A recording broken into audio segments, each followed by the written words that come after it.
அப்புறம் நம்ம வண்டியில் மெக்கானிக் ஒர்க் போயிட்டுருங்க. அதை போன வீடியோவில் ஷார்ட்ஸில் பார்த்துருப்பீங்க. ஸோ நெக்ஸ்ட் என்னன்னு பார்த்தீங்கன்னா வேற ஒன்றாங்க பெயிண்ட்டுக்கு தான் பார்ட்ஸ் எல்லாம் பிரித்து வச்சிருந்தோம். ஸோ அதை நம்ம பெயிண்ட் கடையில் கொடுக்கலாங்க. நம்மளால தான் ஓனாக ரெடி பண்ண பெயிண்ட் அடிக்க போகிறோம். ஸோ என்ன ஸ்ப்ரே பெயிண்ட் யூஸ் பண்ணுறோம், எங்கே வச்சு நம்ம அடிக்கிறோங்கிறதான் மெயினான கான்செப்ட்டுங்க. ஏன்னா அது பெரிய கராஜிங்க. நான் உங்களுக்கு காணிக்கிறேன், சர்ப்ரைஸாக பாருங்கள். Wait and see. நம்ம கராஜ் என்ட்ரன்ஸ் இதாங்க.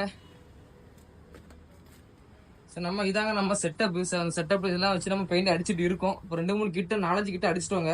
ஸோ பேலன்ஸ் பார்த்தீங்கன்னா டேங்க் இன்னும் இருக்குது. இன்னும் 2-3 கோட்டிங் மேலே அடிக்க வேண்டியது இருக்குது.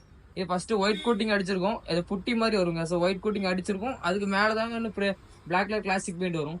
ஸோ அதனால எல்லாமே செட்டப் இதாங்க நம்ம செட்டப். என்ன ஸ்ப்ரே பெயிண்ட் யூஸ் பண்ணுறோங்கிறத நான் உங்களுக்கு காணிக்கிறேன். அப்புறம் இது நம்ம விஸ்டா பிராண்டில் பிளாக் கிளாசிக் தாங்க யூஸ் பண்ணுறோம். ரொம்ப பயங்கரமான குவாலிட்டியாக இருக்குங்க. ஏற்கனவே 2-3 பீஸ் அடிச்சு வச்சிருக்கேன். நான் உங்களுக்கு போகிற சாம்பிளாக காணிக்கிறேன். ஸோ இப்போ நெக்ஸ்ட் எடுத்து காணிக்கிறேன். ஃபர்ஸ்ட் இதெல்லாம் இதாங்க நம்ம ஒர்க் செட்டப்பு. ஸோ நம்ம வீட்டில் இருந்து ஓனாக தாங்க ரெடி பண்ணிட்டு இருக்கோம். எங்கேயுமே கடையில் கொடுத்து நம்ம பண்ணல. ஸோ ஃபினிஷிங் எப்படி வருங்கிறத நான் உங்களை எல்லாமே ஃபிட் பண்ணிட்டு வண்டியில் எப்படி இருக்குங்கிறத காணிக்கிறேங்க. ஓவரால் ஆட்டு வெயிட் பண்ணி பாருங்க நண்பா. பயங்கரமாக ரெடி பண்ணி உள்ளே வச்சிருக்கோம். இன்னும் ஒரு கோட்டு மேலே அடிக்க வேண்டி இருக்குங்க. அதுக்கப்புறம் நமக்கு ஃபினிஷிங் எப்படி வரும் பார்த்தீங்கன்னா பயங்கரமாக இருக்கும் நண்பா. அதெல்லாம் வண்டியில் ஃபிட் பண்ணிட்டு உங்களுக்கு காணிக்கிறேன் ஃபினிஷிங் எப்படி இருக்குன்னு.